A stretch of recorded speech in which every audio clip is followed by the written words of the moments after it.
قوم جس کا غرور آسمان تک پہنچ چکا تھا، جو پہاڑوں کو تراش کر اپنے محل بناتی تھی، جو کہتی تھی ہم سے زیادہ طاقتور کون؟ مگر جب آسمان کا حکم آیا، ان کے محلات مٹی کے نیچے دب گئے اور ان کی طاقت کا غرور خاک میں مل گیا۔ یہ کہانی ہے ایک ایسی قوم کی جو زمین کے وارث بننے کا دعویٰ کرتی تھی، اور ان کا نام تھا قوم عاد۔ یہ لوگ یمن اور عمان کے درمیان ایک علاقے میں آباد تھے، جہاں ان کا شہر ایرم تھا، جو جاتول اماد یعنی ستونوں والا شہر کہلاتا تھا۔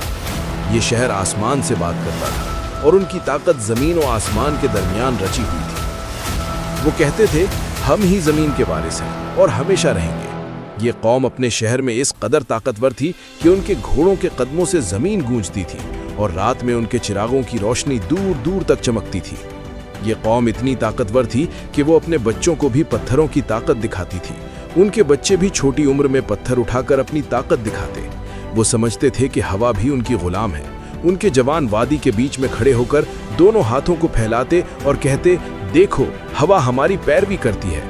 ان کے بزرگ فخر سے کہتے، ہمارے بزرگوں نے ہوا کا رخ بدل دیا تھا، ہمیں کون روک سکتا ہے؟ مگر جو وہ نہیں جانتے تھے وہ یہ تھا کہ جو ہوا ان کے لیے وفادار سمجھی جاتی تھی، وہ ان کی سب سے بڑی دشمن بننے والی تھی۔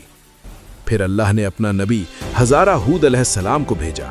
ہود علیہ السلام نے قوم عاد سے کہا، اے میری قوم، صرف اللہ کی عبادت کرو، اس کے سوا کوئی معبود نہیں ہے۔ تمہاری طاقت، تمہاری شان، سب کچھ اللہ کے اختیار میں ہے۔ مگر وہ قوم عاد کی طاقتور جماعتیں ہنستی رہیں اور کہتے، اگر تمہاری بات سچ ہوتی تو ہمارے محل کبھی نہ گرتے۔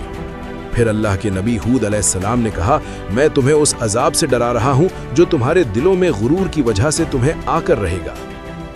کچھ دنوں کے بعد ایک عجیب منظر پیش آیا۔ ایک رات زمین میں ایک ہلچل ہوئی، مگر یہ اتنی کم تھی کہ صرف جانور ہی بے چین ہوئے۔ قوم عاد میں کہا، دیکھو یہ زمین بھی ہماری طاقت سے ڈر رہی ہے۔ مگر وہ نہیں جانتے تھے کہ یہ زمین کا آخری احتجاج تھا اور اللہ کا فیصلہ آ چکا تھا۔ پھر اللہ نے قوم عاد پر قحط مسلط کر دیا۔ 3 سال تک ایک بوند بارش بھی نہیں آئی، ندیوں تک کا پانی خشک ہو گیا۔ ان کی طاقت کا غرور غبار بن کر ہوا میں اڑنے لگا۔ ایک دن 3 مختلف قسم کے بادل آسمان پر نمودار ہوئے، ایک سفید، ایک سیاہ اور ایک سرخ۔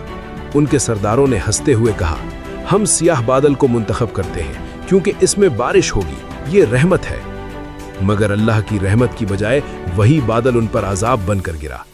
پہلا جھونکا آیا جس میں دھول اور پتھر اڑ گئے، اور اس کے بعد دوسرا اور پھر تیسرا۔ ہر جھونکے میں ان کا غرور اور ان کی طاقت مٹی میں ملتی گئی۔ 3 دن اور 7 راتوں تک یہ آندھی چلتی رہی، اور اس کے بعد جب ہوا رک گئی تو صرف سناٹا تھا۔ صرف ریت کا سمندر اور کھجور کے درختوں کے خشک تنے باقی رہ گئے تھے۔ یہ وہ قوم تھی جو کبھی کہتی تھی ہم سے زیادہ طاقتور کون؟ اللہ نے ہود علیہ السلام کے پیروکاروں کو بچایا اور ان کو پہاڑوں میں پناہ دی۔ ہود علیہ السلام نے کہا، اے میرے رب، تو سب سے زیادہ رحم کرنے والا ہے، اور ہمیں اپنے راستوں پر قائم رکھ جو تیری طرف لے جاتے ہیں۔ یہ کہانی ہمیں یاد دلاتی ہے کہ جب انسان غرور کرنے لگتا ہے اور ظلم اور ناانصافی کا مرتکب ہوتا ہے تو اللہ اسے تباہ کر دیتا ہے۔ یہ صرف ایک کہانی نہیں ہے بلکہ ایک حقیقت ہے جو ہمیں سکھاتی ہے کہ اللہ کی اطاعت میں ہی ہماری عزت ہے، اور غرور کا انجام ہمیشہ تباہی ہوتا ہے۔